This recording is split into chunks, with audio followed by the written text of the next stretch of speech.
Hello and welcome to the Veterans History Project. My name is Walter Little. Today is April 29th, 2016, and we're at Metro East in Gresham, Oregon. And today we have with us Carolyn Christine Reynolds. Ms. Reynolds, welcome to the show. Thank you. So,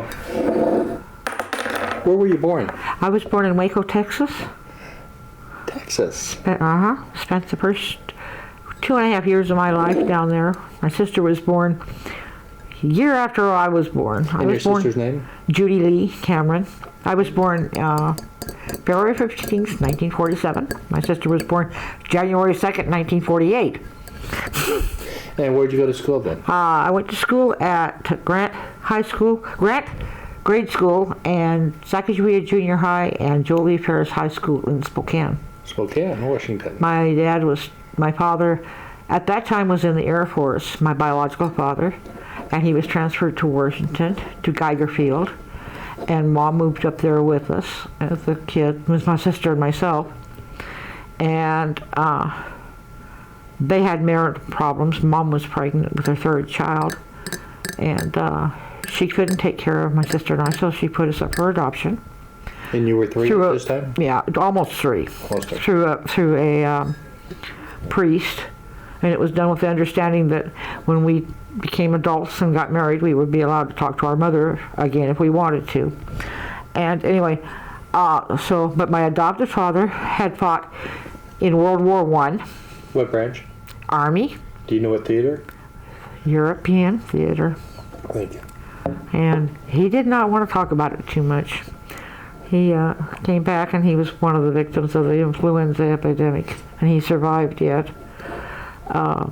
He and one of his brothers founded the canteen company, and then he sold out and he owned a grocery store, and he did that until my mother retired from the groceries business. So was your stepdad my adopted father? Your adopted father bitter about? No, he was not bitter about the military, and he was probably my greatest incentive for going into the military, because he said he served and he loved his country, and he taught me to love my country and love and respect my flag.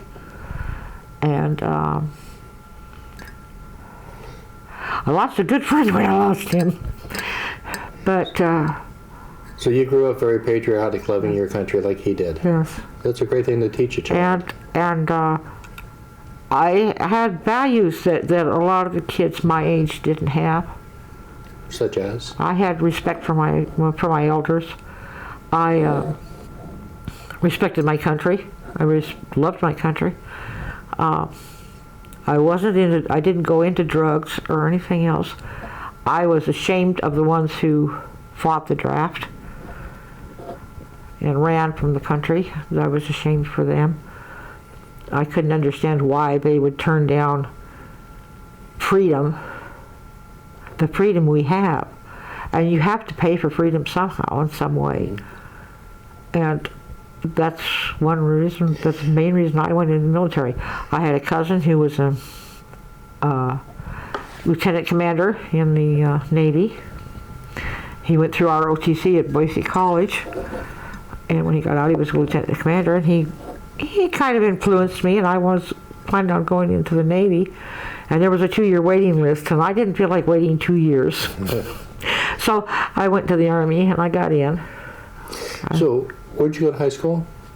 With Joel E. Ferris in Spokane. In Spokane. And when you were in high school, you wanted to join the military when you graduated? I was thinking about it. I was thinking about it because I knew if I was good enough, I could get medical training, my nurse's training through the military. And I wanted to be independent. For my family. Unfortunately, I also had to have my parents sign for me, even though I was 19. Really? Well, at that time, anybody under the age of 21 could not sign a contract of any kind without their parents' consent. Wow, did not know that. So you went into the Army. And how long after high school did you go into the Army? I graduated in May, or June I should say, and I was in by September. So you enjoyed the summer and then went to work? Yeah. And we went through basic training at Fort McClellan, Alabama. I left on a midnight plane from Spokane to Chicago, and then to Chicago to Atlanta, and Atlanta to Birmingham, and then by bus from Birmingham to the base. And it was so funny because one of the girls on the plane from Alabama, from Atlanta to Birmingham, her father was Air Force, and she'd been flying all of her life, yet she was the only one that got airsick. We thought it was kind of funny. It is kind of funny.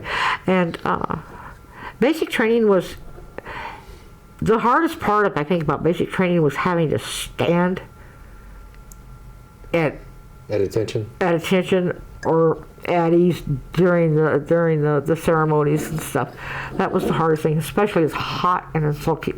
Yeah, Alabama is hot. Yeah. What time of year did you go to basic?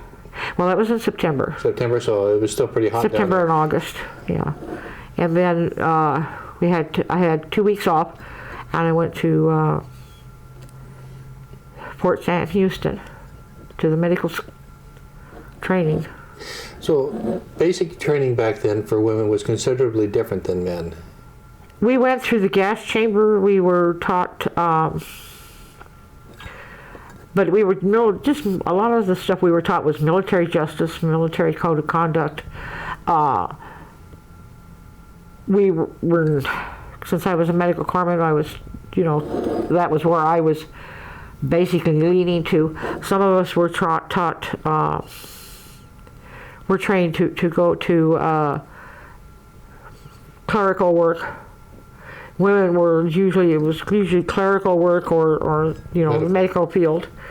Or if sometimes there was some that were sent to the motor pool to work on the cars and the vehicles and stuff. But it was a very segregated experience because our barracks were totally separated from males. We could communicate at NCO clubs or whatever, but other than that, the barracks were not co-ed. Classes were not co-ed. So when you went into basic, you got to choose what your MOS was going to be. It wasn't told to you. And you chose medical. Why? Because that's something I'd always been interested in. My adopted grandmother was what was considered a country doctor. And when she was from where she came from, in other words, she treated everything from cuts and bites and scratches and broken bones. She knew how to treat them. And I learned my love of medicine from her. And my adopted father taught me my love of my country and the military. And then when I got back with my real mother in '72, found out my grandfather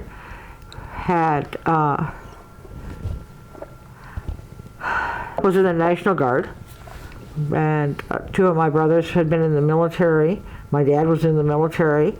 My mom had been in the military, going through the nursing school,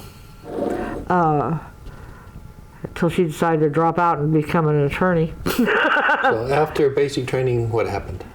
Then I went to Fort Sam and had my medical training there, 6 weeks there. And then I was stationed at Leavenworth, Kansas. Got to go home for Christmas, that first Christmas, and went home, and then I went to Leavenworth, Kansas. And I enjoyed Fort Leavenworth. Yeah, a lot of people go to Leavenworth and aren't happy about it. They go to the fort, not the prison. That's because they don't go. They're doing something they shouldn't be doing. They're not going willingly. They're not going willingly. That's where I met my first husband, and as a matter of fact, he was in there. He was in the detention part of the barracks for being AWOL too much. But he served his time. He got out. And what was the department you worked in when you got to Leavenworth? I worked. You worked at the hospital. Yeah, it was pediatrics and men's surgical. We also had the sterilized isolation rooms for acute infections and stuff. We treated almost everything you can think of for kids. We had one little girl there that had leukemia. Doing spinal taps on her was a heart-rending. How old was the child? She was probably 10 or 11. And that's an incredibly painful procedure. And it was, but it was nice to be able to help her get through it. And I enjoyed that part of it. We had a little boy he was an ornery little kid. His father was an officer, and his mother, he didn't like it. I don't know whether he didn't like his mother, but he got mad at his mother and ran out in the street and got his legs broken. And they were patching him up, and he said, "Watch out for my Peter." And I was fine with that. I wasn't thinking anything about it when it happened. And then the head nurse said, "Watch it, there's a lady present," and that's when I got embarrassed. But I can laugh about it now because it was funny. And about how old was the boy at this time? He was 7. 7, so just a little. He was little tot. Yeah. Not quite. No, he wasn't quite school age yet. Okay. So, but boy, did he have a mouth on him. I heard words that I hadn't even heard in the blue book. But I enjoyed it. I loved every minute of it. And how long were you? I was in until I got married in April, and by July I found out I was pregnant. And at that time you could be married and be in the military, but you couldn't be pregnant and be in the military. So I was honorably discharged. By the time my daughter got old enough to go to school and I could find somebody to watch her, I was too old to get back into the military. Otherwise I would have gone back in. And tell me about your sister. My sister, she's younger than I am. She was pretty good. She was a dang good student. She was teaching secretarial courses at Spokane Community College. The last I knew of her. I haven't talked to her for a long time. So you've had how many husbands? I've had 3 husbands. And did you have any children? I had one by my first husband, and then my last husband and I adopted the child. And boys or girls? Both of them are girls. Both of them are girls. And what's the age difference between them? 18 years. So as one was moving out, the other one was moving in, basically? Well, pretty much, because the one my husband and I adopted was technically my first grandchild. Biologically, she's my first grandchild. She's my granddaughter. Daughters. Which sounds complicated, but very. So you have 2 daughters. I have 2 daughters. And you 6 have grandkids. 6 grandchildren, and 2 girls and 4 boys. Okay. And I have 2 great grandsons. My oldest, Tina, my granddaughter, has given me a great grandson. He'll be 7 this October. And do any of these children, grandchildren, great-grandchildren live in the area? Tina lives in Salem, and my oldest grandson lives in the Gresham area, or Portland, Gresham area. And so I get to see my great-grandkids, and he's the one that has my second great-grandson. Dimitri turned 6 on the 24th of October, and on the 28th of October, Carson was born. That's my other great-grandson. Nice. So there's 6 years and 4 days difference between the 2 of them. So my understanding is you have a lot of people in your family who have been in the military. Uh-huh. Your husbands were in the military? Uh-huh. My cousins, my grandparents, my mother. Your mother? And did your sister get to meet your mother too? No, she did not want to. She didn't want to? I'm sorry to hear that. Well, so was I, but I wanted to know her. I wanted to know why she did what she did. Mm-hmm. And when I found out why she did what she did, then I accepted it. And my adopted father accepted the fact that I was talking to my mother, and he and I had no problems. We were still the best of friends up until the day he died. So after you got out of the military, did you have a career at all? Yeah, I went back to school after my daughter was old enough, and I took a medical secretary's course. I got an associate's degree as a medical secretary. And where was this? Spokane Community College. Okay. But I worked as a nurse aide. I worked as a nurse aide. I worked as a medical secretary at OHSU for 5 years. That was after I moved down here. Well, that helped. In 78. I moved down here for 5 years. Down here being Portland area. Yeah. And that was after I divorced my second husband. My third husband I met through one of the girls I worked with in the medical records office. And he never married in 83. And we adopted Tina when she was not quite a year old. And that was in 90, oh gosh.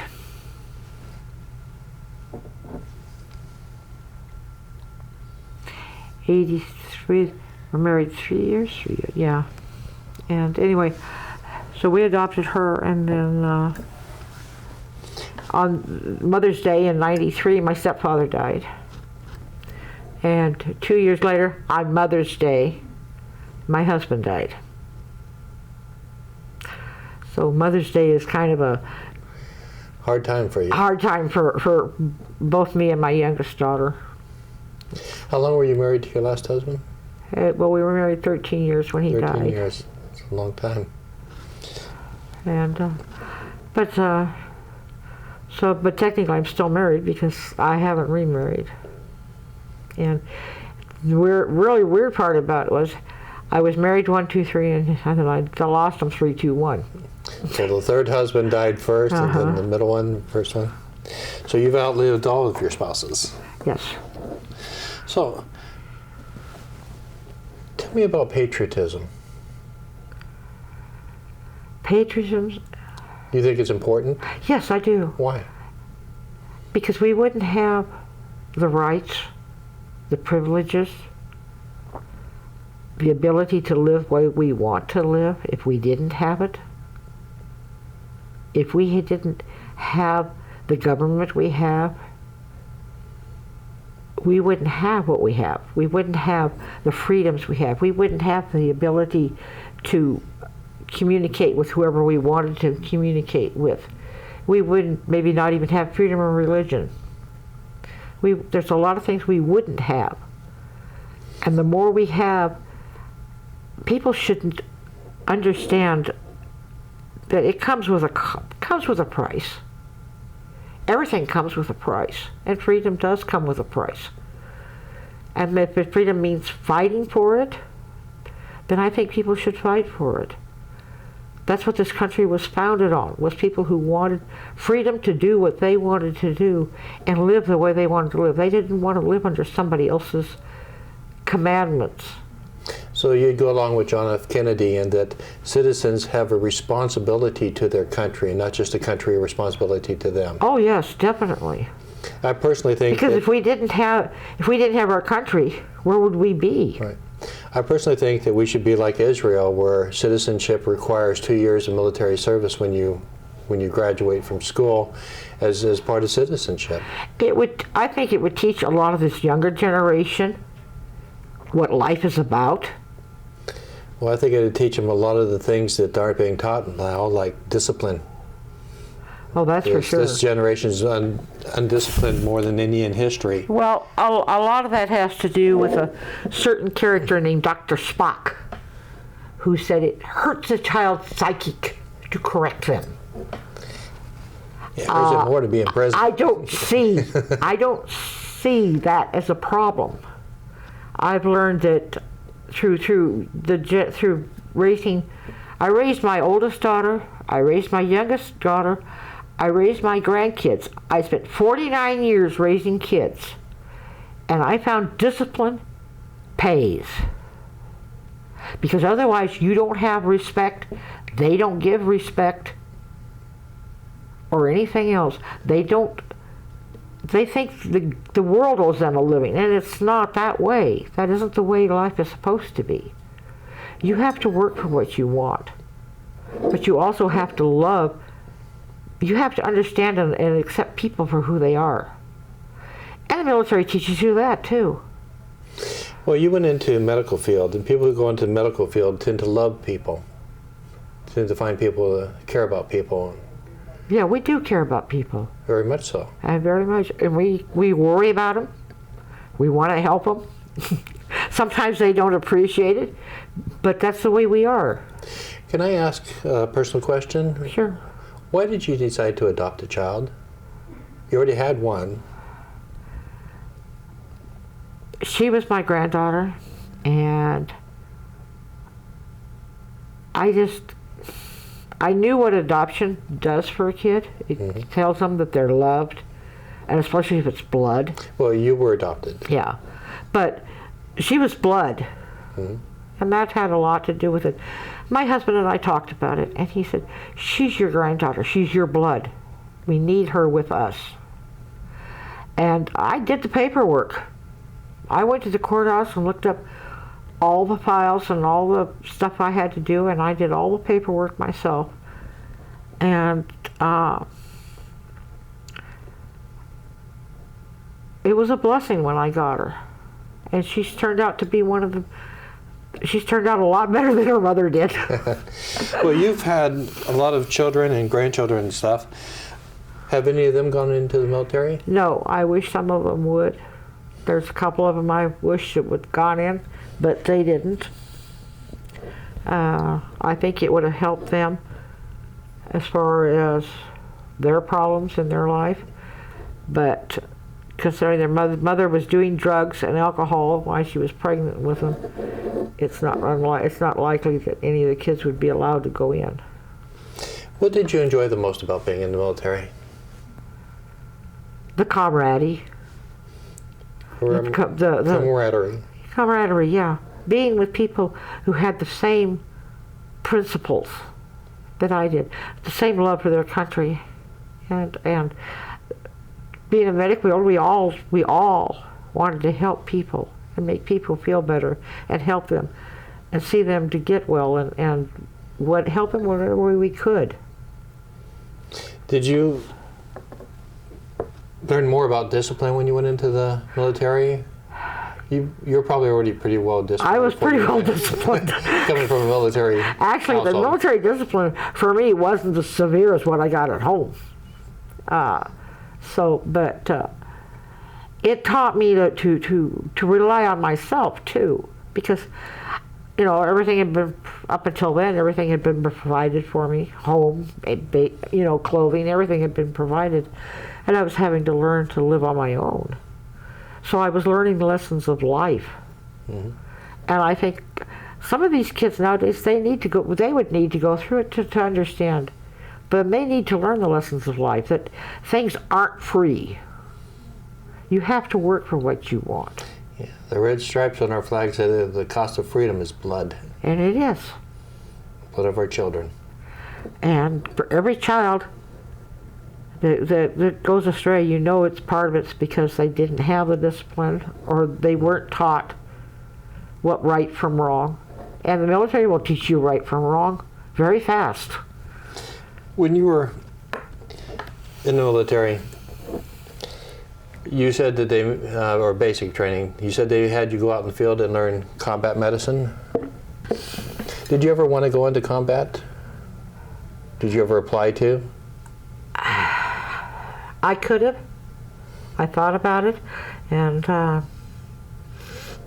wanted to spend some time stateside. About 6 months I planned to spend maybe 6 months or a year stateside, and then I would like to have gone over to Vietnam and then gone to combat med. But that didn't work out. But it was yeah, I had thought about it. And I don't know how I would have handled it, but it would have been interesting to learn. When did you develop a love for medicine? I think when I was about 6, 7 years old, I injured myself severely with one of on my leg, and my grandmother was going to. It was big gash on my knee, and my grandmother was going to sew it up, and I was going to let her do it. With no painkiller at all? With no painkiller at all or anything else. You're a lot braver than I am. But needles have never bothered me. Sight of blood doesn't bother me. Well, it bothers me less if it's somebody else's. Well, even if it's my own, it doesn't bother me. But you were involved in medicine before going into the military too, weren't you? Yeah, I was a candy striper worked in the pediatric departments as a candy striper, which is volunteer work, and that's working with the kids. Which hospital? Deaconess Hospital in Spokane. In Spokane, okay. It was right next to not right next to, but it was close to one of the high schools. And a candy scriber, you would have still been in school then? Yeah. And what grade were you in? That was my sophomore, junior, and senior year. 3 years? Yeah. And you enjoyed that, obviously? Oh, yes. I loved being with the kids. We had one little girl that came in. Her mother had been hit by a car, and she was strapped into her stroller. But when they hit, she slid across the pavement, and one whole side of her face had been scraped clean from the pavement. She lived, but it was a close call. But we took good care of her. No, candy stripers, one of the things you would do then is you'd go in and comfort the children and be with them when they're scared and hold their hand. And play with them. Play with them. And yeah. So you're dealing with all kinds of age children and stuff. Oh yeah, you're dealing with everything from, well, I wouldn't say necessarily newborns, but you're dealing from young children, say 3 to 10 to 12 years old. And it's, we've got 12 years old, because usually by the time they become teens, they're put in a different area. So that's probably where you developed the skill to help that poor girl who was having the spinal tap then. Yeah. Was from your... I have a little bit of empathy for anybody that's going through pain. Oh, and that's a lot of pain too. Yeah, but then I have a high tolerance to pain, but I can sure understand somebody else suffering from it. So you raised children for 49 years? Yeah. From the time my daughter was born until my youngest grandchild graduated from high school. I think my mother raised children for 35 years. That's when I moved out. I'm kidding. 49 years is quite a long time. So what would you tell parents who have children in high school and stuff? What would you advise them about putting them in the military? I would advise them to encourage their kids to join the military, especially if they need to learn some discipline. But if they need to learn to live on their own or want to live on their own, the military is a good place to do it, because you have a secure foundation, and you can learn to manage your money and everything else. Secure foundation, what do you mean by that? Well, a secure foundation, you've got a place to live. So you got a home, you got food, you have medical, you've got clothing, you got clothing. You've got everything there that you're getting at home, but you're also contributing to getting that stuff by working with them, by doing whatever they want you to do, whether it's secretarial work, office work, mechanic work, medical, whatever, flying a jet or maintenance a plane. You're earning that privilege to have those things. And a lot of kids are just handed a lot of that stuff in the civilian life. And they don't realize, it costs money. It takes time to get that stuff. And then they get cut off and reality hits them. And they don't know what to do. Too late. And they don't know what to do. So they turn to drugs or robbery or murder or whatever to survive. And that's a shame. But I would really like to see kids. It would be nice to see kids put some time in, maybe a year, maybe 2 years into the military, enough to learn to stand on their own 2 feet and to respect what we have here in this country. The hospital you served at, was that just military personnel and their dependents and stuff, or was it also civilians? We had some civilians, but there was a federal prison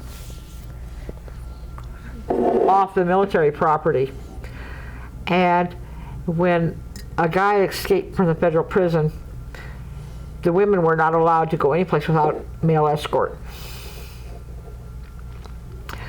And this went on for about a week, and then they found the guy asleep outside the DB, the detention barracks of the military. He thought he'd have it better off in the military prison than the federal prison. Correct me if I'm wrong, but isn't the military prison forced labor? Isn't it a hard time? It can be. It's hard time, yeah. You work. You have chores. You have to do everything that they tell you to do. You do not get off easy. Yeah, I'm not sure that going to the military was much of an improvement over the federal. We all got a big laugh out of it. We all thought it was just absolutely hilarious, because why go from one prison to another prison? But he must have thought he was going to have a better life at the DB than he would as the federal prison. Unfortunately, he went back to the federal prison. Well, yeah, you don't get to choose your prison, regardless how many times you escape. Yeah. So, what was the hardest thing for you about being in the medical field? The hardest thing being in the medical field? Watching a person die. Would you elaborate on that? Well, it depends on the person. A lot of times, most of the ones I dealt with that were dying, they had lived a full life, because I worked in geriatrics and when I did nurse aid, and their final times were peaceful and quiet. I lived with my mom until she died 2 years ago, and I was with her when she died. So you would have been with, or some of the people would have been in the hospital long enough that you actually got to know them and really care about them and stuff. And yes. Knowing they're going to pass away, that must have been very difficult to be willing to open your heart and let them in like that. But I still did it, and I'd do it again. Takes a very brave person to do that. Chris, is there anything else you'd like to share with us? I hope and pray this country does not disintegrate into nothing. Well, we need both the discipline and, my favorite word that I learned in the military, motivation. Yes. Because they do motivate you. And people need to have those things. Oh yes, definitely. Well, I'd like to thank you for being on the show. I'd like to thank you for serving in the military. I'd like to thank you for caring about people and being such a wonderful person. Thank you. Thanks for joining us, Chris. Thank you very much. Thank you, and that is all for the Veterans History Project today. Thank you for joining us.